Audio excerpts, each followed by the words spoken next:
This movie tells a story of best friends and roommates, Dreux and Alyssa. When they discover Alyssa's boyfriend has blown their rent money, the duo finds themselves going to extremes in a race against the clock to avoid eviction and keep their friendship intact. This movie aims to be a fresh take on the buddy comedy genre, but ends up feeling like a stale rerun of better executed films. Directed by Lamont and featuring talents like Keke Palmer and SZA, the movie unfortunately doesn't harness the potential of its cast or its premise. The story follows Dreux and Alyssa, two roommates and best friends, as they scramble to gather rent money after Alyssa's boyfriend foolishly spends it. The plot is predictable from the start, offering little in the way of surprises or clever twists.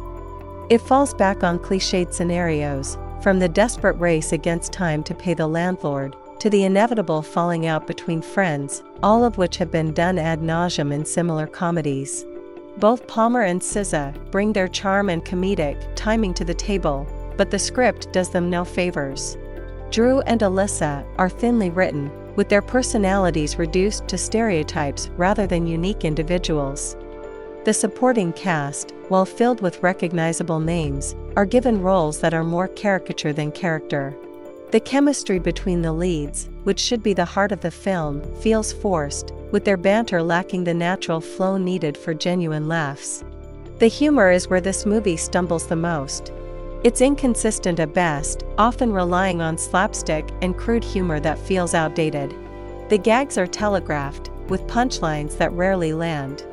There are moments where the film tries to touch on the absurdity of life's challenges, but these are overshadowed by the more frequent and less effective attempts at humor that seem to aim for the lowest common denominator. The direction lacks the energy or creativity to elevate the material. The pacing feels off, with scenes that drag on without advancing the plot or deepening character development. The film's visual style doesn't particularly stand out, blending into the background of a comedy landscape that's seen much better days. While the movie attempts to address issues like gentrification and the struggles of urban living, these themes are treated with a light touch that borders on superficial. It misses a chance to offer meaningful commentary, or to resonate with audiences on a deeper level, choosing instead to lean into the slapstick and chaos. Overall, this movie is a comedy that tries to recapture the magic of past buddy films, but ends up feeling like a shadow of its influences.